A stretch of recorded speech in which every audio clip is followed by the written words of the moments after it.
अस्त्र एक ऐसा अलौकिक हथियार जिसका उपचार मंत्रों के माध्यम से किया जाता है।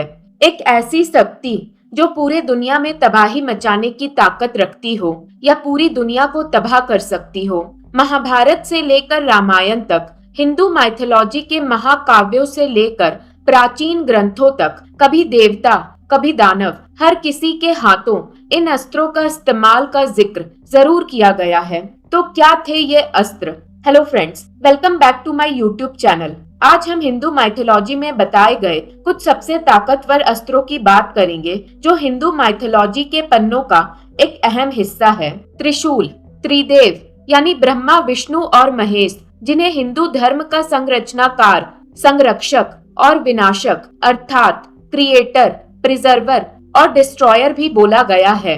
शिवा यानी महादेव का यह त्रिशूल उसी त्रिदेव का प्रतीकात्मक है। स्वयं ही त्रिदेव माने जाने वाला यह त्रिशूल शिव की शक्ति और अधिकार का प्रतीक है। शिवा की तरह ही शिवा की त्रिशूल की ताकत भी एक रहस्यमयी शक्ति का प्रतीक है, जिसका एक वार शिव और पार्वती के अलावा पूरे ब्रह्मांड को एक पल में विनाश कर देने की ताकत रखता है। शिव पुराण और स्कंधा पुराण जैसे हिंदू ग्रंथों की बात करें तो शिवा ने अपने त्रिशूल का इस्तेमाल त्रिपुरासुरा को करने के लिए किया था। त्रिपुरासुरा असल में 3 राक्षस यानी तारकाक्षा, विद्युन्माली और कमलकाक्षा का सामूहिक नाम है। जो राक्षस तारकासुरा के पुत्र थे, भगवान कार्तिकेय द्वारा तारकासुरा के मौत के बाद तारकासुरा के पुत्रों ने ब्रह्मा को प्रसन्न करने उनकी कठोर तपस्या शुरू कर दी। ब्रह्मा ने प्रसन्न होकर उन्हें दर्शन दिया, जिसके बाद त्रिपुरासुरों ने ब्रह्मदेव से अमर होने का वरदान मांगा, पर ब्रह्मदेव उन्हें यह वरदान नहीं दे सकते थे। इसीलिए त्रिपुरासुरा ने इसके बदले यह वरदान मांगा कि उन्हें सिर्फ एक तीर से मारा जा सकता है, जो उन तीनों की नगरियों को एक साथ नष्ट कर देगी। ब्रह्मदेव ने त्रिपुरासुर को तथास्तु कह दिया था और ब्रह्मदेव की कृपा से तीनों राक्षसों ने 3 शानदार और अविनाशी नगर यान बनाए, जिसे त्रिपुरा के नाम से जाना गया। यह 3 नगरियां सोने, चांदी और लोहे से बनाई गई थी और अलग अलग जगह पर स्थित थी। एक पृथ्वी पर था, एक आकाश में और एक स्वर्ग में। यह नगरियां सिर्फ 1000 वर्षों में एक ही बार एक क्रम में आती थी, जहां से उन्हें एक तीर से नष्ट किया जा सकता था। इन नगरियों और अपनी ताकत के साथ यह राक्षस यानी त्रिपुरासुरा अहंकारी हो गए और उन्होंने पूरे संसार में आतंक मचाना शुरू कर दिया। वो देवताओं को भी हराने में कामयाब थे और उन्होंने अनर्थ करना शुरू कर दिया। देवता इनकी शक्तियों से हार मानकर महादेव के पास मदद मांगने के लिए गए। यह ब्रह्मा का वरदान था जो त्रिपुरासुर को इतना ताकतवर बना रहा था, और ब्रह्मा का सम्मान भी जरूरी था। इसलिए महादेव ने देवताओं से वादा किया वो उनकी मदद करेंगे, लेकिन उन्होंने देवताओं को सही समय का इंतजार करने का आज्ञा दिया। इस बीच देवताओं ने त्रिपुरासुरा के खिलाफ युद्ध की तैयारी शुरू कर दी। देवताओं ने एक दिव्य रथ बनाया, जिसमें पृथ्वी को रथ का शरीर बनाया गया। सूर्य और चंद्रमा रथ के पहिए बने, मेरु पर्वत धनुष बना और वासुकी नाग को धनुष की डोर बना दिया गया। देवता स्वयं इस रथ के विभिन्न अंग बने और खुद विष्णु तीर बन गए। आखिर वो समय आ गया था जब त्रिपुरासुर की नगरियां आकाश में एक क्रम में आ चुकी थी। यह अनुकरमान वो इकलौता मौका था जब त्रिपुरा को एक ही तीर से नष्ट किया जा सकता हो। जैसे ब्रह्मा के वरदान में कहा गया था, महादेव ने देवताओं द्वारा बनाए गए दिव्य रथ पर सवार होते हुए तीर चलाने की तैयारी की, लेकिन यह समझते हुए कि यह शक्ति भी अविनाशी नगरियों को नष्ट करने के लिए काफी नहीं हो सकती है, शिवा ने अपना सबसे शक्तिशाली अस्त्र त्रिशूल अस्त्र का आवाहन किया। शिवा ने अपने त्रिशूल की शक्ति को दिव्य तीर के साथ मिला दिया और मंत्रों के उच्चारण के साथ तीर को चला दिया। यह तीर शिवा के त्रिशूल की शक्ति से प्रोत्साहित होकर एक जबरदस्त ताकत में बदल गई और त्रिपुरा के एक क्रम में आई नगरियों पर प्रहार कर दिया। महादेव का त्रिशूल अस्त्र की शक्ति इतनी थी कि उसने तीनों नगरियों को एक ही प्रहार में विनाश कर दिया और वो राख में बदल गए।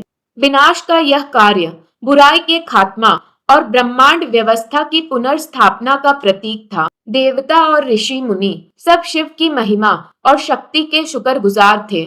शिवा का त्रिशूल वो शक्ति का प्रतीक है जो शिवा के विनाशक पहलू को दर्शाती है, जो असंतुलन को दूर करके नए क्रम का निर्माण करती है। शिवा इसका इस्तेमाल पुनः संरचना और संरक्षा के लिए करते हैं। अगला अस्त्र है ब्रह्मास्त्र।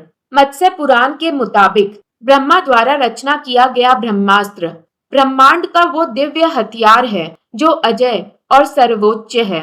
यह एक ही बार में पूरी सेनाओं को नष्ट कर सकता है और अधिकांश अन्य अस्त्रों का मुकाबला भी कर सकता है।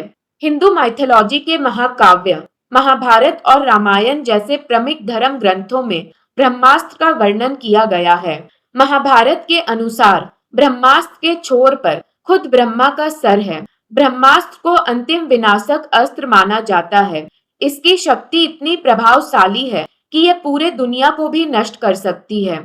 ब्रह्मास्त्र को प्राचीन जमाने और देवों के युग का थर्मोन्यूक्लियर बॉम्ब भी कहा जाता है, यानी एक ऐसा बॉम्ब जो न्यूक्लियर और एटॉमिक बॉम्ब दोनों की ताकत रखता हो।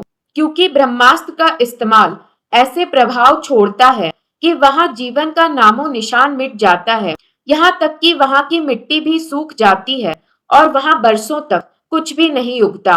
जब दो ब्रह्मास्त्र एक दूसरे से टकराते हैं तो संसार के अस्तित्व को ही खत्म किया जा सकता है। महाभारत में गुरु परशुराम, भीष्मा, गुरु द्रोणाचार्य, कर्ण, कृपाचार्य, अश्वत्थामा और अर्जुन के पास ब्रह्मास्त्र के प्रयोग का ज्ञान बताया गया है।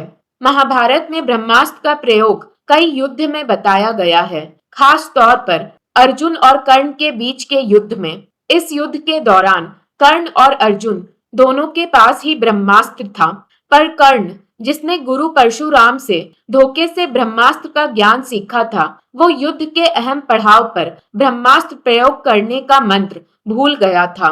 अर्जुन को गुरु द्रोणाचार्य का सबसे उत्तम शिष्य होने के वजह से ब्रह्मास्त्र का ज्ञान मिला था और अश्वत्थामा को द्रोणाचार्य का पुत्र होने के वजह से पुत्र मोह में आकर द्रोणाचार्य से ब्रह्मास्त्र का ज्ञान मिला था। दोनों अर्जुन और अश्वत्थामा ने एक दूसरे पर प्रहार करने ब्रह्मास्त्र का प्रयोग किया था, पर गुरु व्यास के आदेश पर अर्जुन ने अपना ब्रह्मास्त्र वापस ले लिया।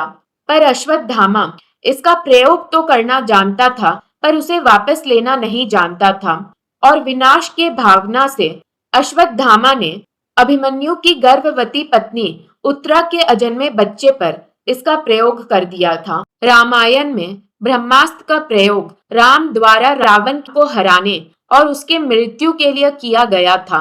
इसके साथ ही साथ राम ने रावण के बेटे अतिकया को मारने भी ब्रह्मास्त्र का प्रयोग किया था, क्योंकि अतिकया के पास ब्रह्म कवच था जिसे सिर्फ ब्रह्मास्त्र के प्रयोग से चीरकर उसे मारा जा सकता था। राम ने उसे मारने ब्रह्मास्त्र का प्रयोग किया। ब्रह्मास्त्र सिर्फ एक अस्त्र ही नहीं, बल्कि एक शक्ति का प्रतीक है जो धर्म और अधर्म के बीच के संघर्ष में विनाशक का काम करती है। अगला अस्त्र है सुदर्शन चक्र। विश्वकर्मा द्वारा विष्णु के लिए बनाया गया यह विष्णु का दिव्य चक्र है। यह विष्णु के सबसे शक्तिशाली और प्राचीन अस्त्रों में से माना जाता है, जो उनकी ऊर्जा और शक्ति का प्रतीक है। सुदर्शन चक्र को विष्णु चक्र भी कहा जाता है। वैष्णव परंपराओं के अनुसार सुदर्शन चक्र अचूक है, जो विष्णु के आदेश पर उड़ता है और केवल विष्णु की इच्छा से ही रोका जा सकता है। इस चक्र को ब्रह्मांड पर सबसे तेज गति से घूमने वाला अस्त्र माना जाता है, जो अपने लक्ष्य को कभी नहीं चूकता। इसका गति और प्रभाव इतना तेज है कि यह विघ्न को काटकर अपने लक्ष्य तक पहुंच जाता है। विष्णु के आदेश पर यह अस्त्र खुद को अपने चलाने और वापस लौटने की क्षमता रखता है। सुदर्शन चक्र का उपयोग विष्णु ने अपने 8वें अवतार कृष्णा के रूप में अपने चचेरे भाई शिशुपाल का सर काटने और उसके पापों का अंत करने के लिए किया था। इसके साथ साथ महाभारत युद्ध के दौरान कृष्णा ने अपने सुदर्शन चक्र के प्रयोग से सूर्य को कुछ पल के लिए छुपाया था, ताकि अर्जुन जयद्रथ को मार सके। और भी विघ्न को दूर करने कृष्णा ने इसका प्रयोग महाभारत युद्ध में किया था। सुदर्शन चक्र का प्रयोग के पीछे हमेशा एक नैतिक और धार्मिक उद्देश्य होता है।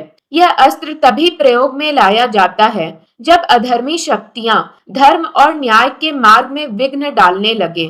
सुदर्शन चक्र का महत्व इस बात में भी है कि यह विष्णु के हाथ में स्थित होते हुए भी सभी के लिए है जो धर्म के मार्ग पर चलने वाले हैं। अगला अस्त्र है पशुपात अस्त्र। पशुपात अस्त्र एक दिव्य और अत्यंत शक्तिशाली अस्त्र है जो महादेव के एक सबसे प्रचंड अस्त्रों में से माना जाता है। यह अस्त्र इतना शक्तिशाली है कि इसका प्रयोग संसार में प्रलय ला सकता है। पशुपात अस्त्र का वर्णन महाभारत और रामायण जैसे धार्मिक ग्रंथों में किया गया है और इसे सिर्फ सबसे बड़ा योद्धा या तपस्वी ही प्राप्त कर सकता है जो शिवा की कृपा से यह अस्त्र हासिल करता है। यह अस्त्र किसी भी प्राणी, देवता, राक्षस, दानव या पूरी पृथ्वी को नष्ट करने की क्षमता रखता है। इस अस्त्र का प्रयोग मन, वचन, दृष्टि या धनुष से किया जा सकता है और इसका प्रभाव इतना भयंकर है कि इसका प्रयोग करते ही पूरा विश्व कांप उठेगा। महाभारत में पशुपात अस्त्र का वर्णन एक अत्यंत शक्तिशाली और भयंकर अस्त्र के रूप में किया गया है। जब अर्जुन महाभारत युद्ध के लिए अस्त्रों की तलाश में थे, तब अर्जुन ने हिमालय पर्वत पर जाकर महादेव की तपस्या की थी। अर्जुन की तपस्या से प्रसन्न होकर महादेव ने अर्जुन को पशुपात अस्त्र दिया। शिवा ने अर्जुन को इस अस्त्र के प्रयोग के नियम और मर्यादा के बारे में भी चेतावनी दी थी, क्योंकि इस अस्त्र का दुरुपयोग प्रलय ला सकता था। हालांकि महाभारत के युद्ध में अर्जुन ने इस अस्त्र का प्रयोग नहीं किया, क्योंकि इसके प्रभाव से पूरी पृथ्वी और सभी जीव नष्ट हो सकते थे। अर्जुन को पता था यह अस्त्र अंतिम चरण में ही प्रयोग किया जाना चाहिए, इसीलिए उसने युद्ध में इस अस्त्र का इस्तेमाल नहीं किया।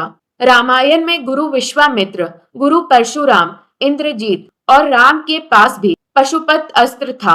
यह अस्त्र शिव की शक्ति और क्रोध दोनों का प्रतीक है, जिसका प्रयोग केवल सबसे गंभीर परिस्थितियों में ही किया जाना चाहिए, जब सभी अस्त्र अपने प्रभाव खो दे। अगला अस्त्र है अग्नि अस्त्र। यह अस्त्र अग्निदेव यानी आग के देवता से संबंधित है। अग्नि अस्त्र के इस्तेमाल से यह अस्त्र अपने लक्ष्य पर भयंकर आग बरसाता है, जिससे विनाशकारी ज्वालामुखी की शुरुआत होती है, जो अपने लक्ष्य को आग के समुद्र में जलाकर भस्म कर देता है। महाभारत में अर्जुन ने इस अस्त्र का प्रयोग अग्निदेव के कहने पर खंडव प्रस्थ के वन को जलाने के लिए किया था।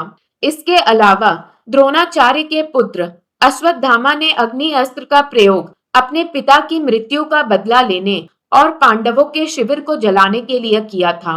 रामायण में रावण का पुत्र इंद्रजीत, जो लंका का राजकुमार था, उसने अग्नि अस्त्र का प्रयोग लक्ष्मण और राम पर किया था, लेकिन राम की दिव्य शक्तियों के सामने इस अस्त्र का प्रभाव कम हो गया था।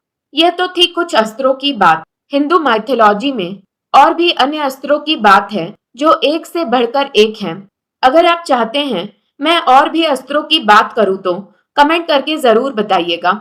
जल्द ही मिलते हैं अगली वीडियो के साथ। ऐसे ही इंटरेस्टिंग कहानियां के लिए मेरे चैनल को लाइक, शेयर और सब्सक्राइब करें।